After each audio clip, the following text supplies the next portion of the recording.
বন্ধুরা আবার একটা নতুন রেসিপি নিয়ে তোমাদের মাঝে চলে এসেছি। তো এদিকে চা হচ্ছে, এদিকে চাটা নামিয়েছি, ভাতটা রেখেছি, ভাতও হচ্ছে, ভাতটা রেখেছি, আর এদিকে আলু সেদ্ধ হচ্ছে, বুঝতে পেরেছ?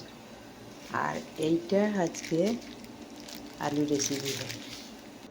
তো দেখো বন্ধুরা, চা হয়ে গেছে, চা নামিয়ে নিয়েছি। তো দেখো বন্ধুরা, দেখো পোস্ত, 4টে লঙ্কা আছে শুকনো, আমি এখন বাঁটবো, বুঝতে পেরেছো? তো দেখো বন্ধুরা, পোস্ত বাটা আমার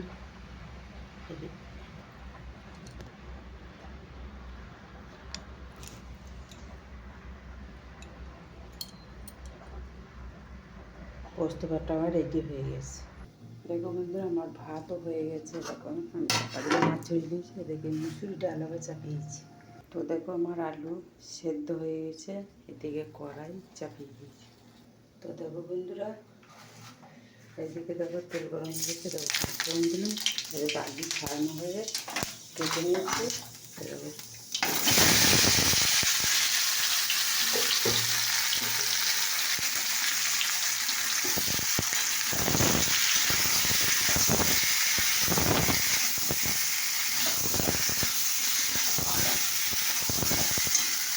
ফোড়ন দিয়ে একটু নেড়ে নিচ্ছি।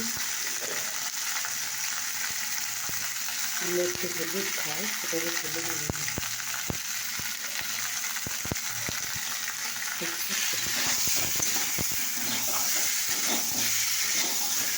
তো এটাকে ডাল ফুটতে দিতে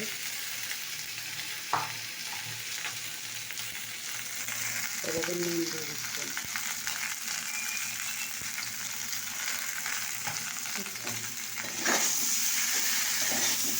তো আলু সেদ্ধ করার তো বেশি নাড়বে না। তো এটাকে পোস্তটা আমি দিয়ে দেবো। তো দেখো, বেশি কিন্তু অনেক ঝোল ঝোল আছে, এটা করবো না, কারণ যেহেতু ট্যাপ করছি বলে।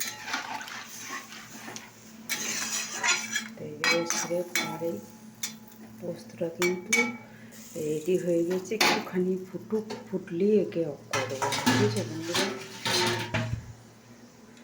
তো এটা ফুটুক। তো দেখো বন্ধুরা,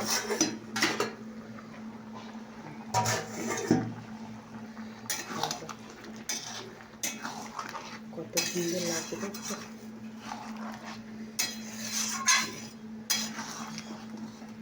তোমাদের এই রেসিপিটা কেমন লাগলো বলো। এটা কিন্তু বেশি কিছু করতে হয় না, তোমরা আলুটাকে ছাড়িয়ে সেদ্ধ করতে পারো, গোটাও সেদ্ধ করতে পারো, সেটা তোমাদের কাছে ব্যাপার আছে, সেদ্ধ নিয়ে আলুটা কথা। তো এই রেসিপিটা কেমন লাগলো, আমার সম্পূর্ণ রেডি হয়ে গেছে রেসিপিটা। কী সুন্দর লাগছে দেখো, পোস্ত তরকারি দেখেই লোভনীয় মনে হচ্ছে যেন খাই। তো আমার তো খুবই প্রিয় খাবার। তো দেখো, মুসুর ডালটা অতটা প্রিয় খাবার নয়, তবু আমি খাই এইটুকু। তো তোমাদের এইটা কেমন লাগলো অবশ্যই জানিও।